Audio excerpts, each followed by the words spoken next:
O arrebatamento. Uma das doutrinas mais discutidas, mais esperadas, mais mal interpretadas de toda a Bíblia. Uma promessa de esperança para muitos, mas também um tema que gera confusão, medo e até zombaria. A verdade é que todos acham que sabem o que é o arrebatamento. Muitos creem que será como nos filmes: pessoas desaparecendo, carros batendo, roupas caídas no chão. Mas será que é isso mesmo que a Bíblia diz? Será que estamos entendendo corretamente? Ou será que existem detalhes que ninguém está contando? O arrebatamento pode não ser como você imagina. E talvez essa revelação mude completamente a forma como você vive sua fé. Vamos começar pelo princípio.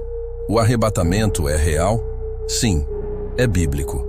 A palavra arrebatamento vem do termo grego harpazo, que significa ser tomado com força, ser arrancado rapidamente. E aparece de forma clara em 1 Tessalonicenses 4:16-17, onde Paulo escreve: Porque o Senhor mesmo descerá do céu com alarido e com voz de arcanjo e com a trombeta de Deus, e os que morreram em Cristo ressuscitarão primeiro. Depois nós, os que ficarmos vivos, seremos arrebatados juntamente com eles nas nuvens a encontrar o Senhor nos ares. Essa é a base. Isso é inegável. Mas aqui começam as dúvidas. Quando isso acontecerá? Como acontecerá? E quem será arrebatado? Existem 3 principais interpretações sobre o momento do arrebatamento em relação à grande tribulação: pré-tribulacionista, mesotribulacionista e pós-tribulacionista. O primeiro grupo, os pré-tribulacionistas, acredita que o arrebatamento acontecerá antes da tribulação. Ou seja, os salvos serão levados antes do período de 7 anos de caos e juízo na terra.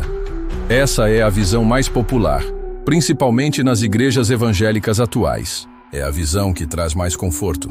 Afinal, ninguém quer passar pela tribulação, certo? Mas será que essa é a visão correta? Os mesotribulacionistas acreditam que o arrebatamento acontecerá no meio da tribulação, após 3 anos e meio. Já os pós-tribulacionistas defendem que os cristãos passarão por toda a tribulação e só então serão arrebatados. Essa visão é mais dura, mais desconfortável, mas muitos estudiosos argumentam que ela é mais fiel ao texto bíblico. Afinal, Jesus disse em Mateus 24, 29 e 31, Logo depois da tribulação daqueles dias, aparecerá no céu o sinal do Filho do Homem, e ele enviará os seus anjos com um grande som de trombeta, os quais ajuntarão os seus escolhidos. Note, depois da tribulação. Isso está na Bíblia, mas poucos querem ler, poucos querem aceitar. A grande verdade é que muitas doutrinas modernas suavizaram o arrebatamento. Transformaram-no em uma fuga, não em um chamado. Muitos veem o arrebatamento como a escapatória final. Mas Jesus nunca prometeu tirar os seus do mundo antes da dor. Ele prometeu estar com eles em meio à dor. Em João 17,15, ele orou ao Pai: Não peço que os tires do mundo, mas que os livres do mal. Isso não soa como retirar antes da tribulação. Isso soa como proteger durante ela. E aqui está o ponto que ninguém gosta de tocar. E se o arrebatamento não for antes da tribulação? E se tivermos que enfrentar a perseguição, a fome, o colapso? E se formos chamados a dar a vida pela fé? Será que estamos preparados? Ou nossa fé foi moldada para o conforto? A geração atual vive um evangelho de facilidades. Mas o evangelho de Cristo sempre foi uma estrada estreita. Sempre foi cruz antes da glória. Sempre foi luta antes da vitória. E o arrebatamento, seja qual for o momento, é uma colheita.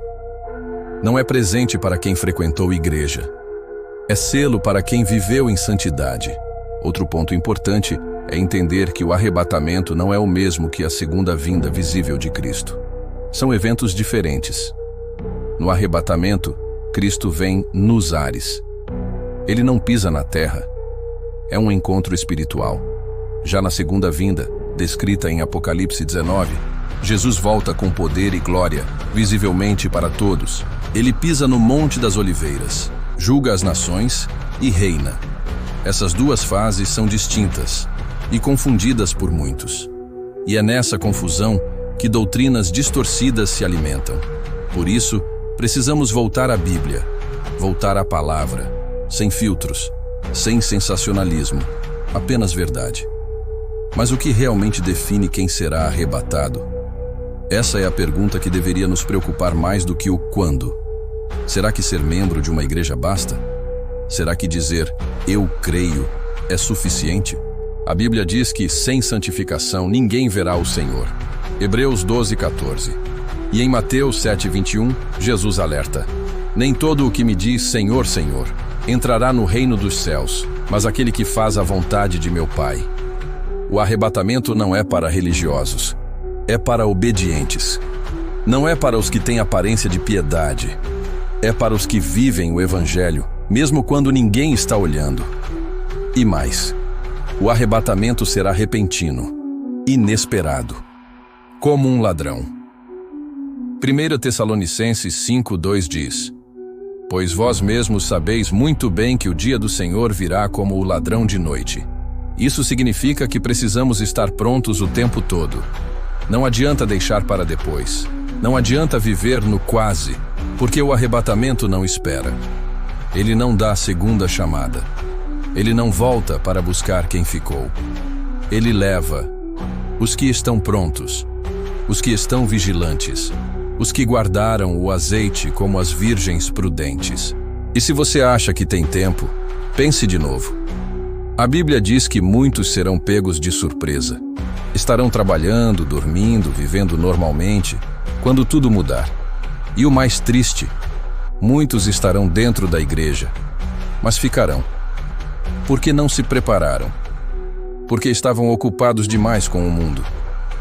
Porque ouviram doutrinas agradáveis e ignoraram os alertas. O arrebatamento não é uma data no calendário. É um estado de espírito.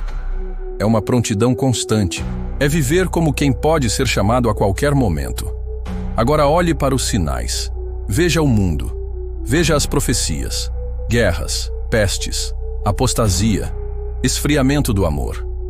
Tudo o que Jesus falou em Mateus 24 já está acontecendo. A figueira já floresceu. Israel voltou a ser nação. O Evangelho está sendo pregado em todos os cantos. E o pecado virou norma. Se isso não são sinais, o que mais estamos esperando? O arrebatamento está às portas. Mas poucos estão preparados. Poucos estão ouvindo. Poucos estão vigiando. E aqui está a verdade que ninguém conta. O arrebatamento não é sobre fugir da tribulação. É sobre encontrar o noivo. É sobre estar pronto para o encontro. É sobre pureza, santidade, fidelidade. A pergunta não é quando vai acontecer, mas se acontecesse agora, eu subiria? Essa é a pergunta que muda tudo. Essa é a pergunta que revela quem somos de verdade. Porque no dia do arrebatamento, máscaras vão cair. Aparências vão ruir. Só a verdade permanecerá. Por isso, pare agora. Olhe para dentro. Examine-se. Há pecado não confessado. Há perdão não liberado. Há rotina sem oração. Há evangelho sem cruz. Porque se houver, é tempo de se alinhar, de se consertar, de voltar ao primeiro amor, de deixar tudo que te afasta de Deus, porque Ele virá como um relâmpago, como o piscar de olhos, e só os que estiverem prontos irão. Os demais ficarão. E ficar será o início de um tempo que ninguém está preparado para enfrentar. Comente: eu quero estar pronto, se essa mensagem tocou seu coração. Compartilhe com alguém que precisa despertar. E lembre-se, o arrebatamento é certo. O momento, ninguém sabe. Mas a preparação depende de você. Decida hoje, porque a próxima trombeta pode tocar a qualquer momento.